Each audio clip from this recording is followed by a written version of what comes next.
Thanks for tuning in today. I'm Dr. Nick, the Incrementalist. Join me as I seek out the small incremental changes being applied in other industries that we can learn from and that can be applied in healthcare. Can these changes bring immediate value, but also add up to the big improvements and revolution we need in healthcare? Come along with me to explore the possibilities. My innovative guests from around the globe have used small incremental improvements to achieve their moonshot.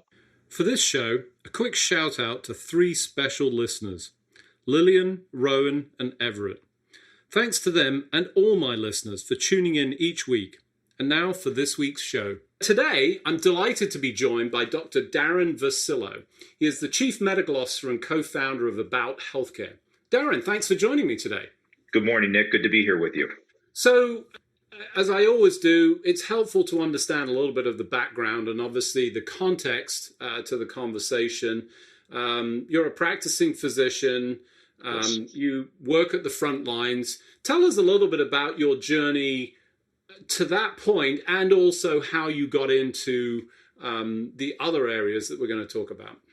Sounds great. Well, again, pleasure to be here with you, and even chat with you a little bit before we started this recording.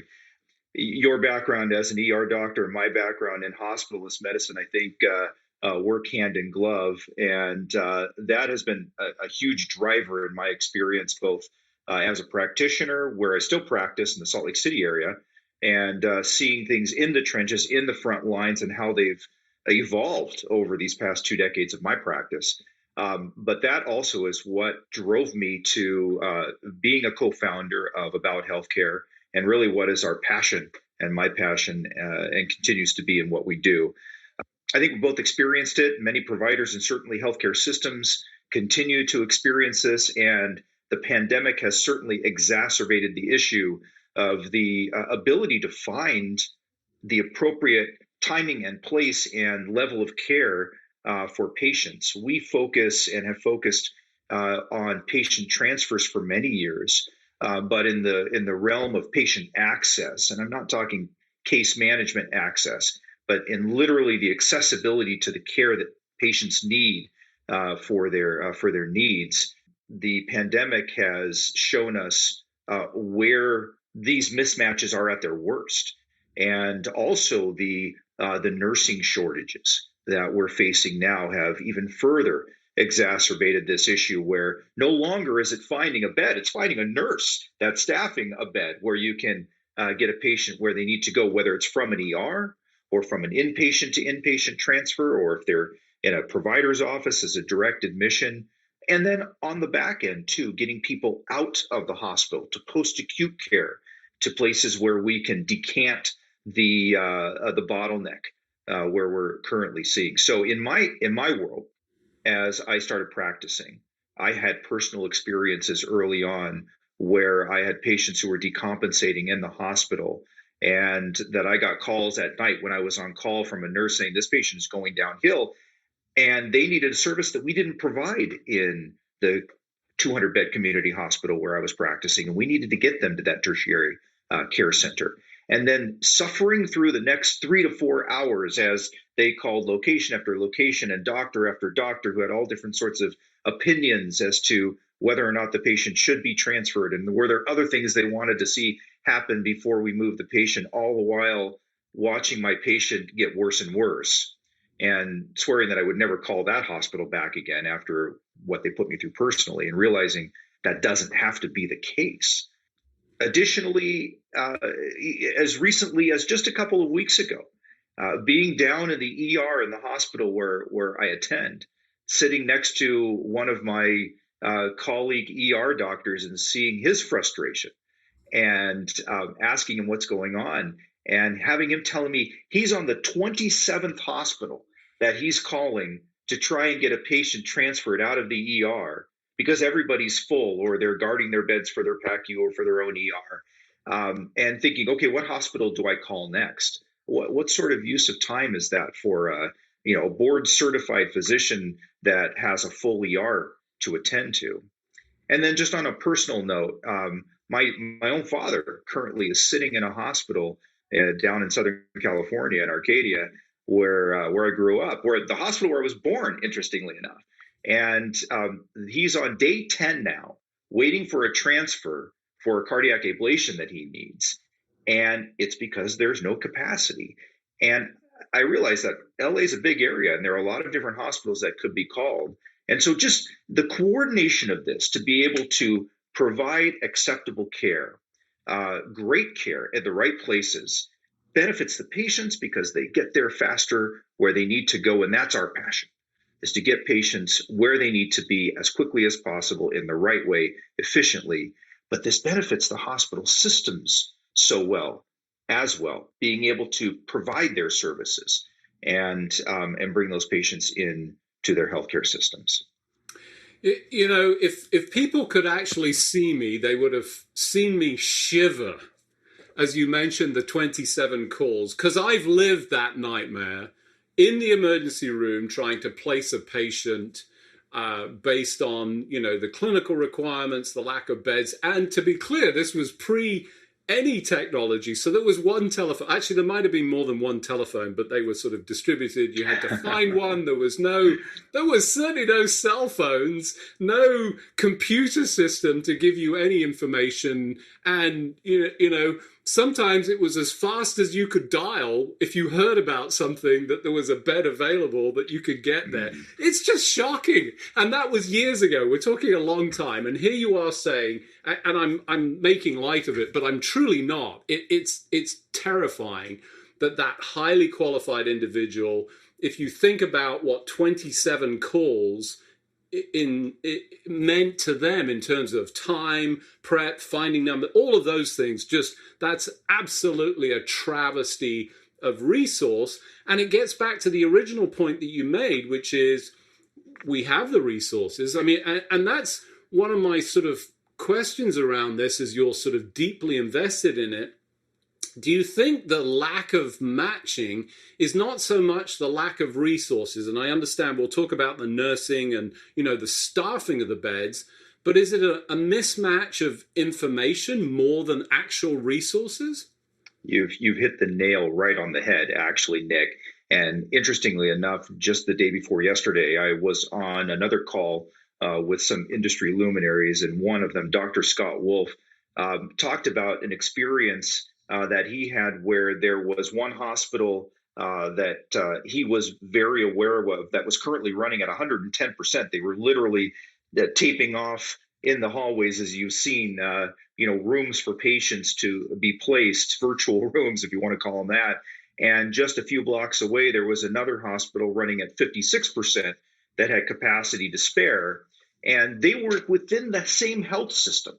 And so the lack of visibility, even within their own network, to be able to load balance these patients to the appropriate areas was lacking. Of course, you can imagine how it is as you start crossing boundaries of healthcare systems. And so some hospitals are overwhelmed. Some hospitals can take immensely more capacity and have the capability to take care of those patients as well. When the pandemic hit the state of Arizona, they were prepared because their governor and their health department worked about healthcare with our company to set up a statewide transfer center. And we linked all of their hospitals technologically so they could see where all the capacity was in the entire state at all times in real time, without people having to update and put in additional information.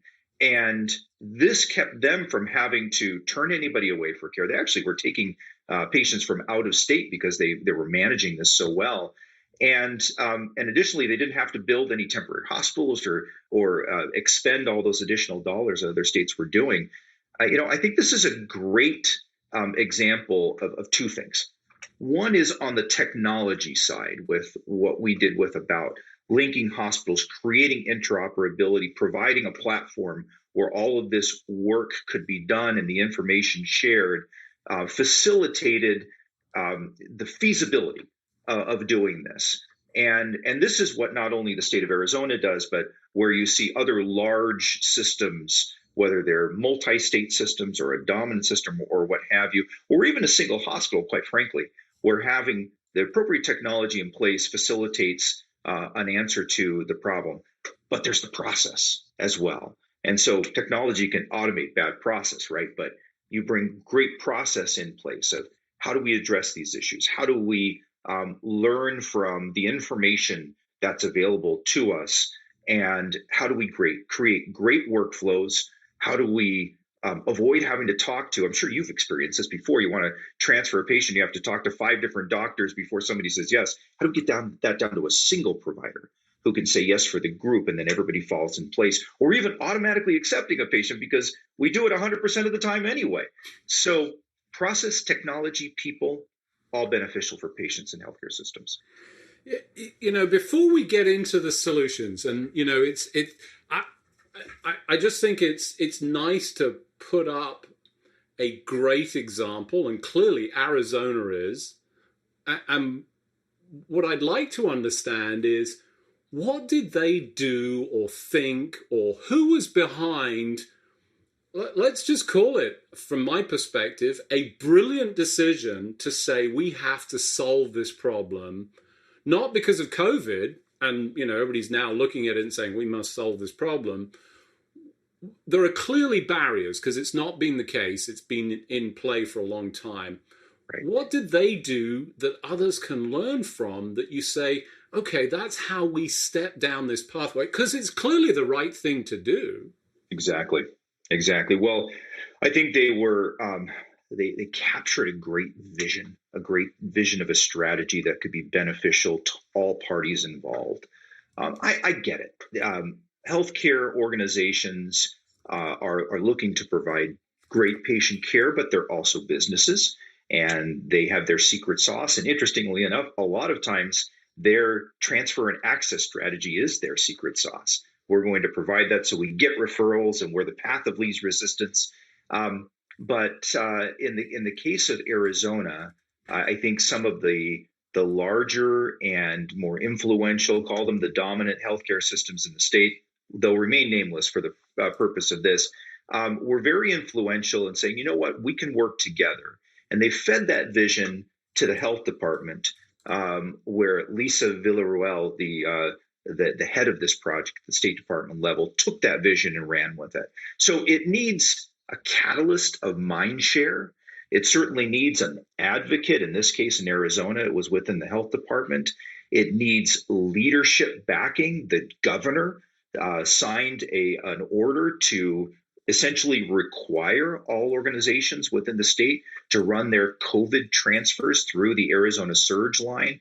And then, and I think this is the greatest part of all, then as they got all this together, all of the health systems agreed that they were going to have representatives get on a call 1, 2, or 3 times a week. It varied depending on how bad the COVID surge was going on. They got on the phone and they talked through the issues they were facing. We feel like we're getting too many transfers, or we're not getting enough transfers, or it's taking too long to get this done, or here's a great idea that we think we can have.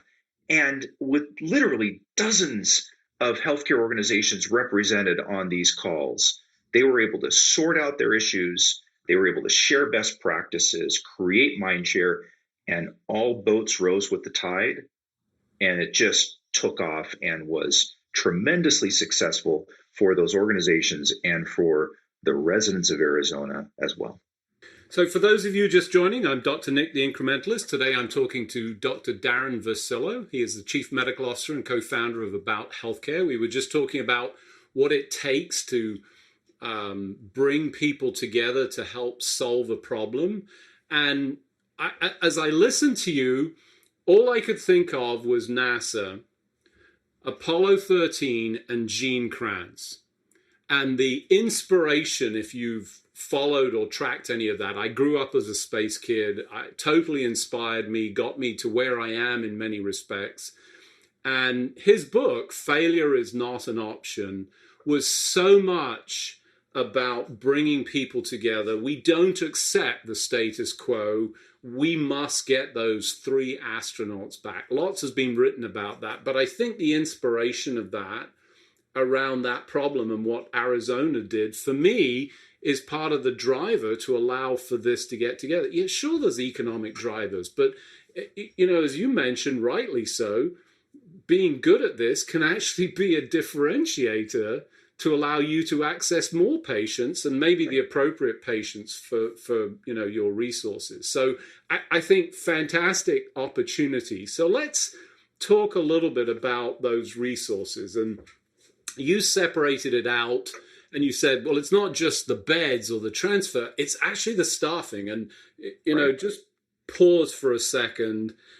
For folks that don't realize this, the idea that tape becomes a virtual room in an open space for a patient. Imagine that as an experience, just put that to one side. But it's about the staffing. So, okay, so you create it, but you don't. How do we go about approaching that? And what are the specifics around that? Well, yeah, wouldn't it be great if we could create a whole cadre of nursing staff out of tape? But that's not going to happen.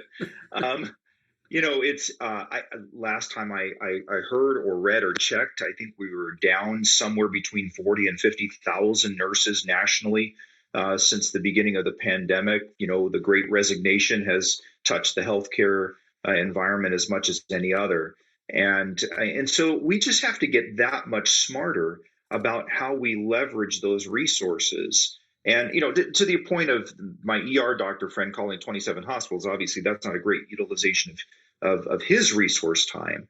But that touches on the nurses as well. And I think about this in two ways, both the coming and the going. If we're able to, one, load balance patients to the appropriate levels of care and appropriate locations, then we can have all of those staff resources operating at top of license, whether they're in a rural hospital or a community hospital or a tertiary care center, level 1 trauma center, attending to and taking care of the patients that are within their wheelhouse, and then getting them back out of there to the next phase of their care so we can free up that resource for the next patient that comes in. And, this affects, of course, those metrics like lengths of stay that we're looking at.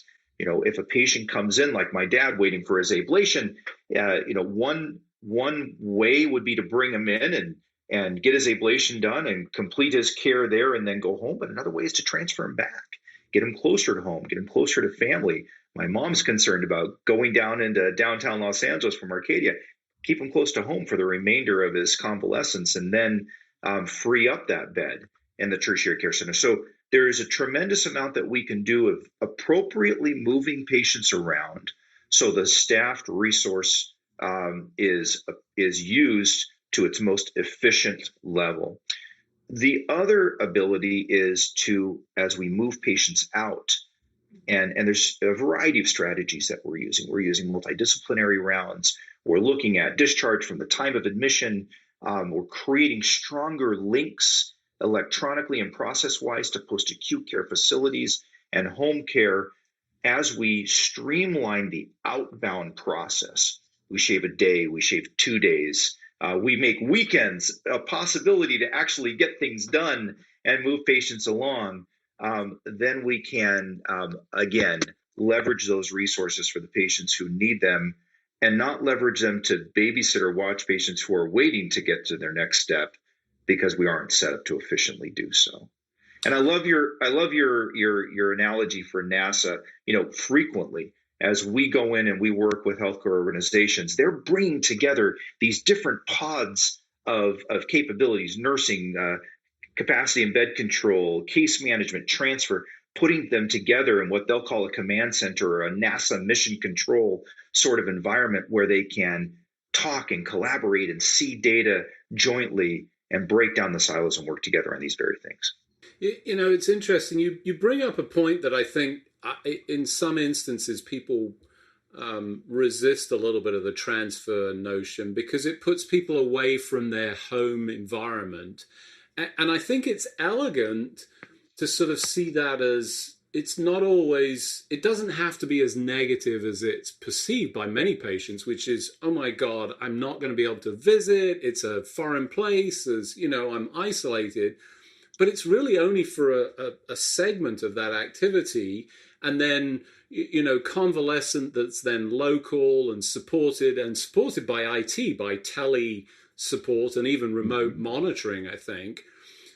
the element of this that I think is still a struggle is you've got to catch up with the revenue, because then you've got to split things. And I know you can't solve that, but I think it has to be part of the element of that that says, well, we've got to be big boys about this and share in the resource that is contributed to the overall care. Have you seen any progress in that? Are there any standouts around that area? It's really interesting that you bring that up, Nick. And in the work that I've done, interestingly enough, I've actually found that to be less of a problem than you would think it is. To your point, our goal is great patient care and also great provider satisfaction.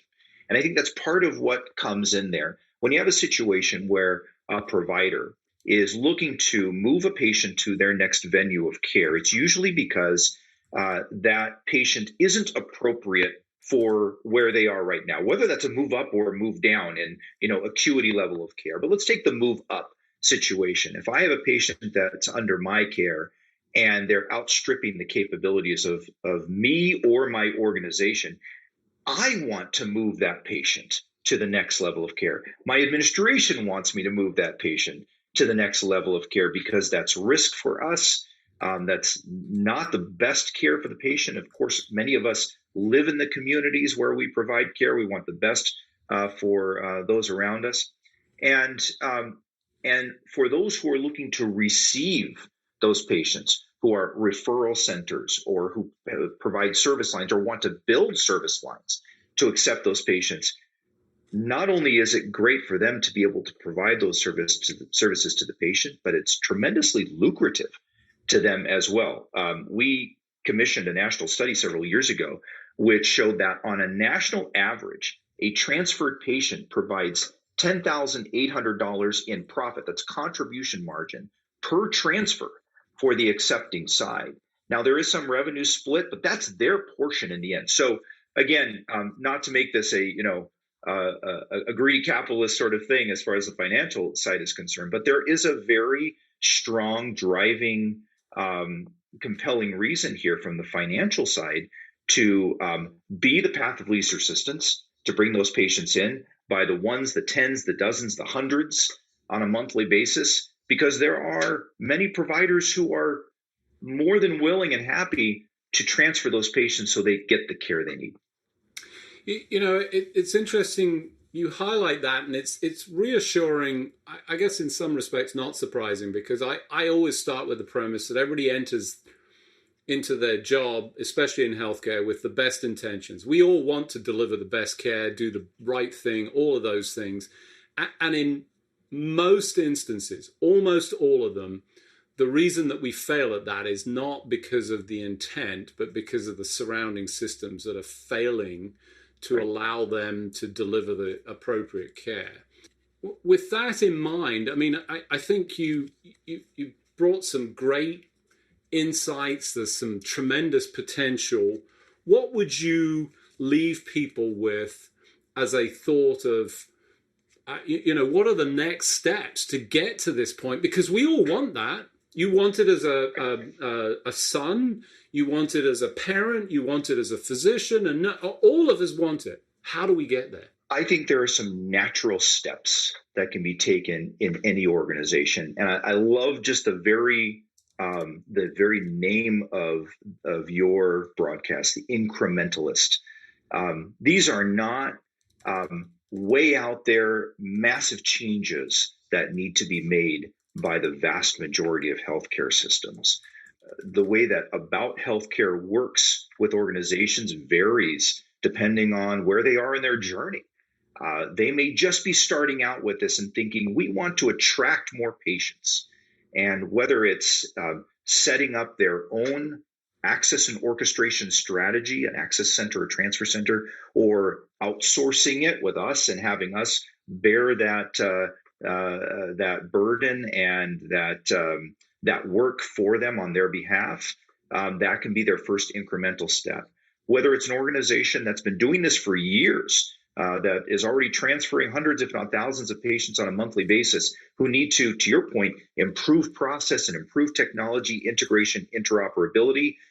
we come in there and take that next step with them so they can get that incremental improvement of stopping leakage within their organization or bringing in more or not missing opportunities along the way. And then even at the inter system level, on a state level, working with a state, for instance, to address a COVID pandemic, which hasn't gone away yet. I wish it would, or a behavioral health strategy to make those resources available and visible. I think it's a get started. It's talk to about healthcare and on a consultative basis to see what is that next natural step, which can be evolutionary, can be innovative, but doesn't necessarily have to be disruptive to the organization in their next step of their strategy. Well, I unfortunately, we've run out of time, but you're singing my song, and I appreciate that. I think, the next natural step of progress in this, tremendously important given COVID, but, for all sorts of other reasons. Darin, thanks for joining me on the show today. Thank you, Nick. This has been a pleasure. Thanks for joining me today. Do you have any better ideas, or have you found a small incremental change that's brought about a big improvement in your world? Let's continue the conversation on our hashtag, The Incrementalist, or share with me at DrNick1 on Twitter. You can find more information about the show on our program page at healthcarenowradio.com. And tune in next time to hear my discussions with leaders and innovators from around the globe who've revolutionized their space by using small incremental improvements to achieve their moonshot. I'm Dr. Nick, the Incrementalist, and I'm starting a revolution through evolution.